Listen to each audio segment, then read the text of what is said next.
Further students discuss करते हैं कि क्रैकिंग ऑफ पेट्रोलियम क्या होती है और स्टूडेंट्स आप इसको परफॉर्म क्यों करते हैं।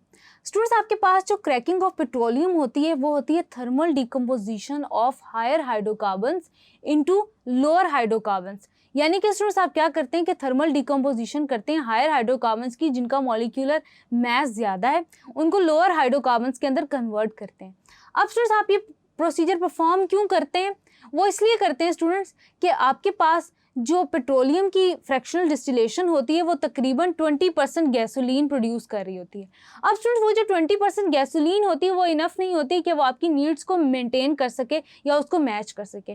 तो आप क्या करते हैं कि पेट्रोलियम ऑयल को या कैरोसिन ऑयल को या गैस ऑयल को स्टूडेंट्स आप क्या करते हैं हाई टेम्परेचर पे ट्रीट करते हैं, उसको आप डिकम्पोज करते हैं इनटू दैट फ्रैक्शंस जो कि स्टूडेंट्स आपके पास सिग्निफिकेंटली यूजफुल होते हैं इन टर्म्स ऑफ गैसोलीन। अब स्टूडेंट्स हम क्या करते हैं, सबसे पहले इसकी एक एग्जांपल है उसको हम डिस्कस कर लेते हैं कि स्टूडेंट्स आपके पास हायर मॉलिक्यूलर कंपाउंड्स की जब हम बात करते हैं तो उसमें स्टूडेंट्स फॉर एग्जांपल कि आपके पास आ गया अल्केन जिसका आपके पास जो मॉलिक्यूलर मास है वो ज़्यादा है। आप क्या करते हैं उसको हीट प्रोवाइड करते हैं अप टू 700 डिग्री सेल्सियस। अब स्टूडेंट्स आपने उसको हीट किया है, हीट करते हैं आप तो आप उसको ब्रेक डाउन कर देते हैं C7H16 के अंदर, यानी कि स्टूडेंट्स आप उसको कन्वर्ट कर देते हैं हेप्टेन के अंदर प्लस इथीन के अंदर CH3 CH double bond CH2। Then students आप कन्वर्ट कर देते हैं इसको इथीन के अंदर, प्रोपीन और इथीन के अंदर।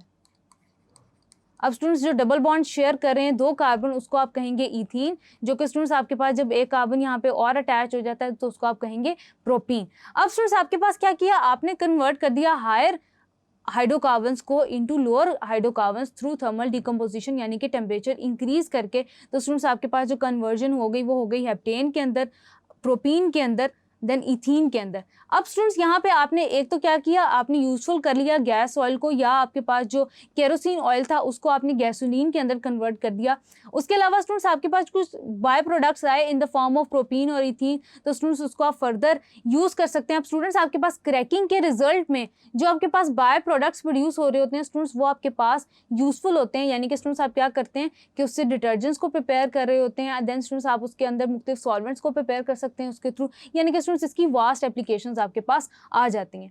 देन स्टूडेंट्स हम डिस्कस करते हैं मूविंग फर्दर कि आपके पास डिफरेंट टाइप्स क्या होती हैं क्रैकिंग की। स्टूडेंट्स आप डिपेंडिंग ऑन द कंडीशंस आप क्या करते हैं कि क्रैकिंग को 3 टाइप्स के अंदर डिवाइड करते हैं। सबसे पहले तो स्टूडेंट्स आपके पास आती है thermal cracking, then students catalytic cracking आती है, देन स्टूडेंट्स आपके पास आती है स्टीम क्रैकिंग। अब स्टूडेंट्स तीनों एक दूसरे से कैसे डिफरेंट हैं इसको हम स्टूडेंट्स डिस्कस कर लेते हैं। सबसे पहले तो स्टूडेंट्स आपके पास आती है थर्मल क्रैकिंग। थर्मल क्रैकिंग का मतलब ये है कि आपने हाई टेम्परेचर पर ट्रीट करना है अपने हाई मॉलिक्यूलर हाइड्रोकार्बन्स को, यानी कि students breaking down of large molecules by heating at high temperature is called as thermal cracking. यानी कि स्टूडेंट्स इस केस में आप क्या करते हैं कि टेम्परेचर बहुत ज़्यादा, बाय प्रोडक्ट्स की केस में स्टूडेंट्स आपके पास इथीन और प्रोपीन आ रहा होता है। स्टूडेंट्स आपके पास ये ज़्यादा यूजफुल तब होता है जब आपने अनसैचुरेटेड हाइड्रोकार्बन्स को जनरेट करना हो। अब स्टूडेंट्स जब मैं बात कर रही हूँ अनसैचुरेटेड हाइड्रोकार्बन्स की, यानी कि वो हाइड्रोकार्बन्स जिनके अंदर डबल बॉन्ड एग्जिस्ट कर रहा होता है। देन स्टूडेंट्स आपके पास आती है कैटालिटिक क्रैकिंग, यानी कि स्टूडेंट्स आपके पास एज इट्स नेम इंडिकेट्स, यानी कि स्टूडेंट्स आप क्या करते हैं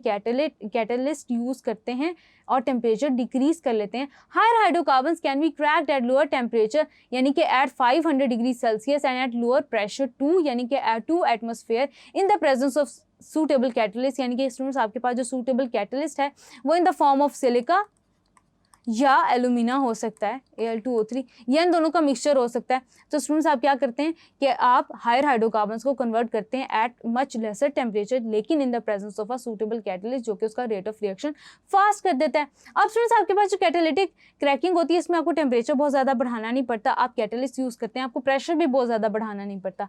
इसके स्टूडेंट्स क्या होता है कि इसके नतीजे में जो गैसोलीन आपको मिलती है उसकी स्टूडेंट्स क्वालिटी ज़्यादा अच्छी होती है, यानी कि स्टूडेंट्स उसका ऑक्टेन नंबर ज़्यादा होता है।